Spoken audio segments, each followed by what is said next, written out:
Friend! Oh, new friend! Oh, friend! Please be my friend! Oh, friend! Hello and welcome once again to Cheap Shot Entertainment. I am your host Luke. You are the Cheap Shot Nation, and we are going to be looking at everything that went down on NXT UK number 3.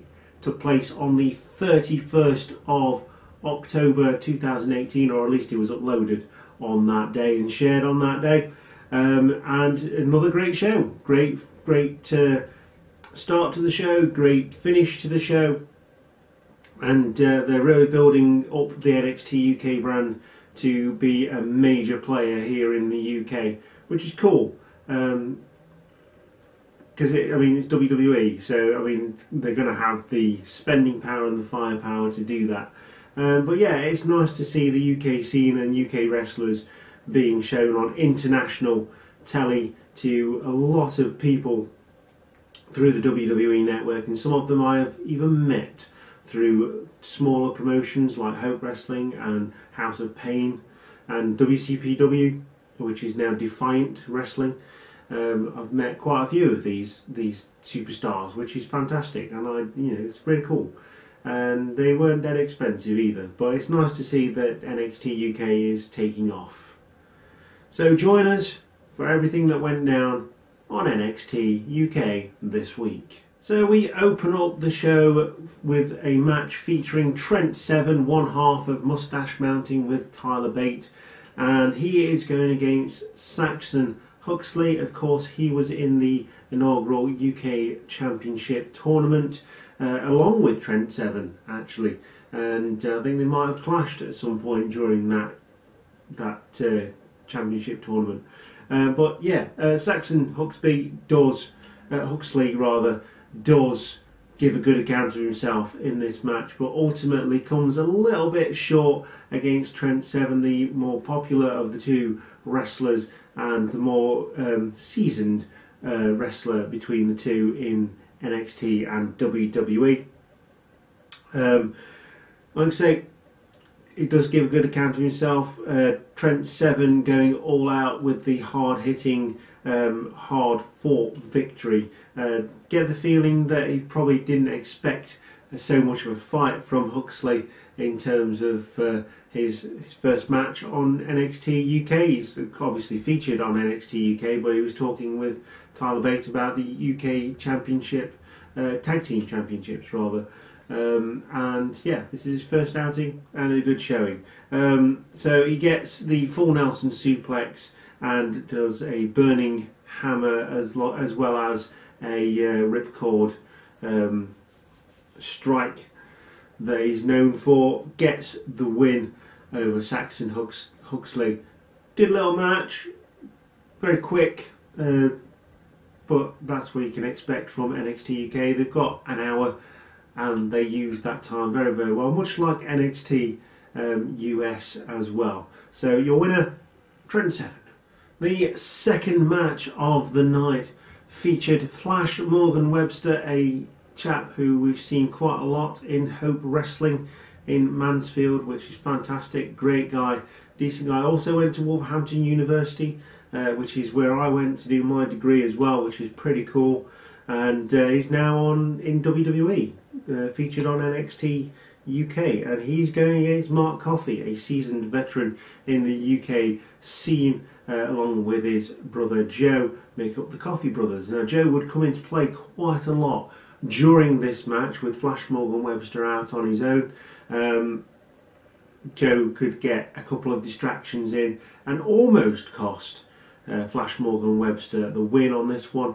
Obviously Mark Coffey is the bigger of the two Coffey brothers, although they're both absolute beasts in the ring. Lots of hard strikes from Mark Coffey, countered by Flash Morgan Webster's quick moving, innovative offense. The match starts to get going once Flash Morgan Webster is distracted by Joe Coffey, but then swings around him in a 619 on the outside of the post, hitting Mark Coffey with that, obviously in the line of the referee's eyes, so Joe Coffey couldn't intervene any further in that move. This is where Flash Morgan Webster starts picking up the pace with and starts beating down on Mark Coffey.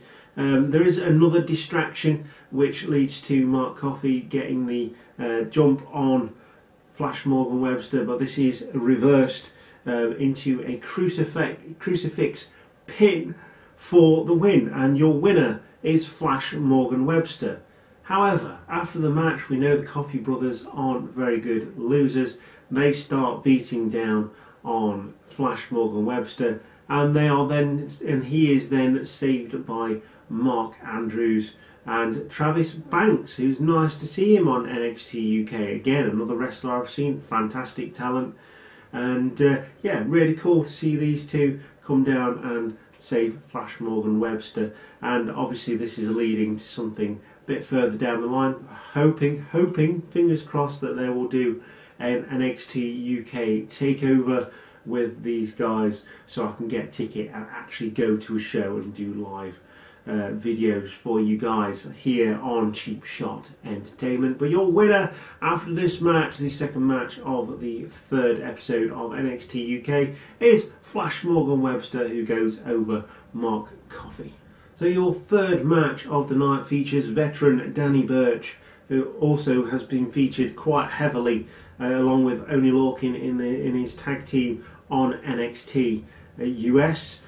He's a veteran of the UK scene, a veteran in the wrestling world, travelling around the world, making people aware that UK wrestling is on the resurgence, and it's finally happened in 2018. And he's going against Sam Gradwell. Gave a good account of himself in the inaugural UK Championship, got beaten by the eventual finalist, and yeah, he's looking very different. He's got a Mohican now and bit of facial hair. I think he didn't have much hair on his head at all when we saw him in the UK Championship against Pete Dunne. But yeah, again, bigger guy over Danny Burch. Danny Burch is just a brawler. Love Danny Burch, love him to bits. It's such a good character. Gotta admit, I was quite distracted by Sam Gradwell's British tan. You could see his t-shirt lines, it was quite funny, as opposed to Danny Burch's full-on American tan, which gave a bit of, there's a bit of light shining off his body, and it distracted me a little bit, but we're going to try and get you through the match anyway. Lots of hard-hitting strikes from both guys here, with Danny Burch coming out on top, taking out Gradwell's knees, trying to chop down the bigger guy. Gradwell hits the melancholy driver for the near fall. Burch then hits a hard strike, hits the top rope, DDT for the win, Hangman's DDT, a la Randy Orton, and gets the win. Hard-hitting match. Danny Burch is your winner over Sam Gradwell, and he then picks up the mic after being interviewed very shortly, and picks up the mic and challenges Pete Dunne for a UK Championship match. I can't wait to see that. That will be a fantastic match, and possibly Pete Dunne's toughest challenge yet if it goes ahead. And so the main event of the evening is overspill from last week's show. It features Noam Dar going against Zach Gibson, and I coined the term last week of Zach Gibson heat, and there's plenty of it going down in Cambridge rather, this week as well, in the Corner Exchange. Lots of arm holds by Noam Dar, trying to take down the bigger, stronger Zach Gibson. Noam Dar using his speed, and it's definitely a case of speed versus power in this match, with both guys giving a fantastic account of themselves. Dar runs a notable spot. He runs up the ramp when both guys are outside and flies at Zach Gibson, taking him out. Drop kicks him to the knee as well, with Zach Gibson flipping over. Gibson goes for the simple takedowns on Dar and hits ground strikes, ground and pound from Zach Gibson at this point, trying to take the aerial assault away from Noam Dar. The knuckle lock sees Gibson assert his position in the match with Noam Dar still down on the canvas. Dar goes back to the leg at this point after he gets out of the knuckle lock, spins out of it, gets back to taking out the leg for the knee bar, which is notably one of his finishing moves. A short while after this, Gibson gets back up on top of Dar, goes for the arm, setting up for the Shankly gate. There's a brief confrontation on the outside again. Dar misses with the knee, and Gibson tries the Shankly gate, who then Dar gets to the ropes for the break. There's a roll through and a near fall as well. Double foot stomp to Gibson's arm also injures Dar's knee, surgically repaired knee should be noted, and the knee bar is applied on Gibson's knee. Yeah, and then it goes. Gibson breaks out, and Dar gets the ankle lock. He's playing with Gibson at this point, completely on top of the match, and Gibson manages to get to the bottom rope, breaks out. There's a spinning brainbuster move from Zack Gibson. He calls it the Helter Skelter, and the match is won via pinfall after this move. Zack Gibson is your winner. A couple of submissions in there, but for two guys who are known for submission finishes, I was surprised by the finish on this one, but Zack Gibson is a notable winner, and goes on to bigger things in NXT UK after his mini feud with Noam Dar. It should be noted that Noam Dar gave a fantastic account of himself. I really like Noam Dar. I hope he stays in NXT UK.